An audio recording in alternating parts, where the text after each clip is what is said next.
So, you think anime and manga are modern, right? A totally 20th century thing?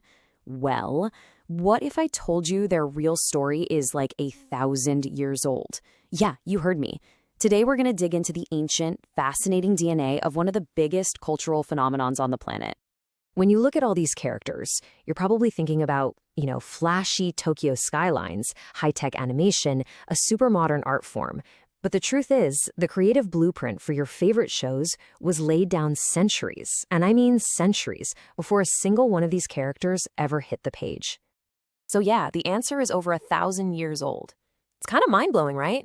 The core language of anime and manga, it's not a modern invention. Not at all. It's more like a cultural inheritance, a tradition that's been passed down for a millennium. Let's see how all the pieces connect. All right, so to wrap our heads around this whole 1,000-year story, we're going to break it down into what I'm calling the 3 pillars.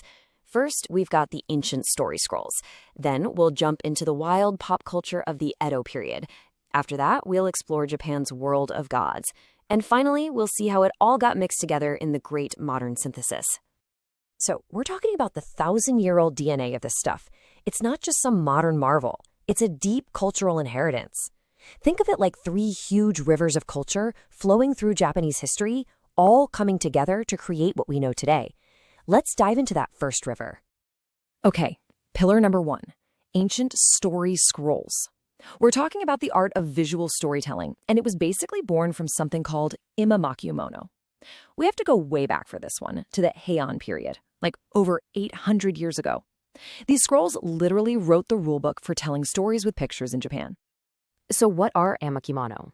Well, they're these amazing narrative picture scrolls that mix text and images to tell a story. But here's the absolute kicker. You read them by unrolling them from right to left. Does that sound familiar? It should. That is the exact same way you read manga today. This isn't a coincidence, folks. It's a direct line, a straight shot through history. And probably the most famous example of all is this thing called the Chojujiga. It literally translates to scrolls of frolicking animals. It was made all the way back in the 12th century, and people often call it the oldest manga. And when you look at it, you'll totally see why. I mean, just look at this. You've got animals acting just like people. We're talking rabbits and frogs wrestling each other, having parties, the whole 9 yards.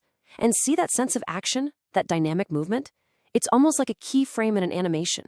It's funny, it's a bit of social satire, and, this is the most important part, it tells the story almost completely through pictures, with hardly any text. This is pure, unadulterated visual storytelling, 800 years before modern manga even existed. So this is the continuous tradition we're talking about. On the left, you're unrolling a scroll, right to left, following this flowing story. On the right, you're reading a manga, panel by panel, right to left. It's the same fundamental experience. The physical act of reading evolved, but the core mechanic, the way your brain processes the story, is the same. The technology changed, sure, but the method, it's ancient. Okay, let's fast forward a few hundred years to pillar number 2, Edo's pop culture. This is where we see the birth of mass media and fan culture, all thanks to something called ukiyo-e.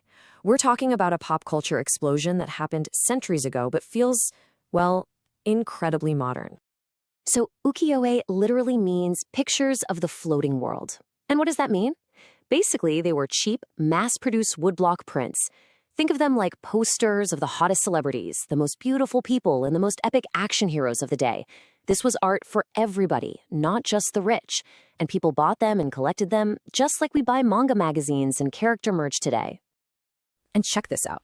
The genres are practically a one-to-one match with modern anime.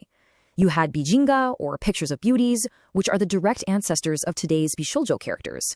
You had yakusha-e, the actor prints. That's the beginning of idol culture and character merch, right there. Then there's musha-e, the warrior prints, full of dynamic action poses that went straight into battle shonen.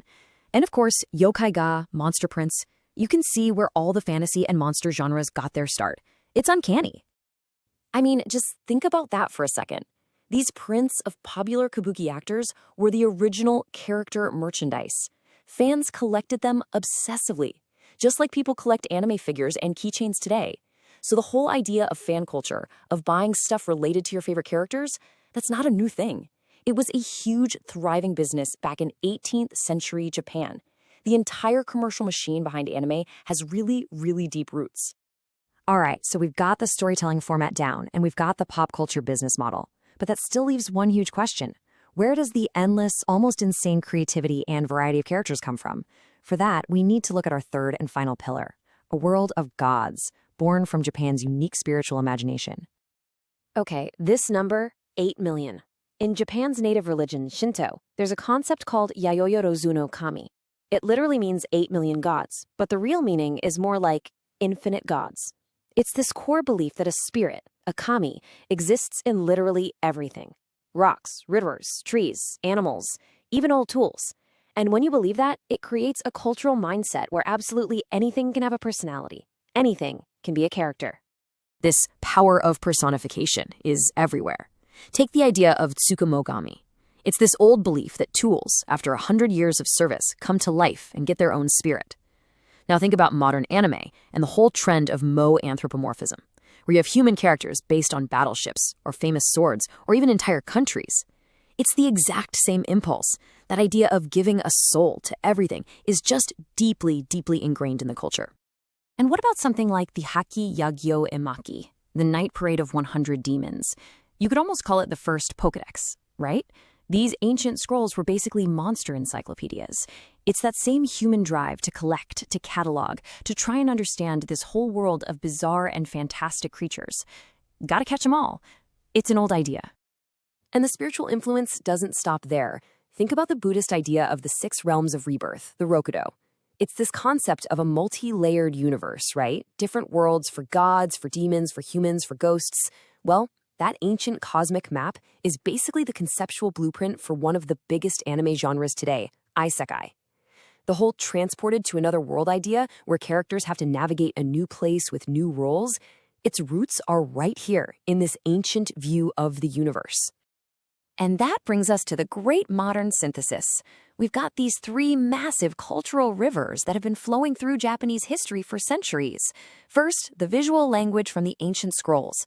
Second, the fan-driven pop culture of the woodblock prints. And third, the boundless world of characters from Shinto and Buddhist beliefs. For hundreds of years, they flowed separately. But in the 20th century, they all came crashing together. So here's how it all happened. First, these 3 pillars develop over more than 1,000 years. Then, Western comics and animation finally arrive in Japan. And this is the crucial step.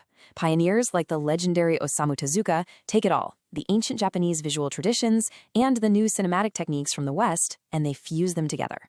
And just like that, a totally new hybrid global culture is born. And really, this is the main thing to take away from all of this. The global power of anime and manga doesn't come from being new or exotic. Just the opposite. It comes from being built on this incredibly deep and unique cultural foundation, a foundation of storytelling, fan culture, and imagination that's 1,000 years strong. That's what makes it so rich and powerful. So, after 1,000 years of evolution, what's next? You're talking about an art form that has been evolving for a millennium, always mixing its ancient traditions with brand new ideas. When something has a history this deep, you just have to wonder, right? Where on earth could it possibly go from here?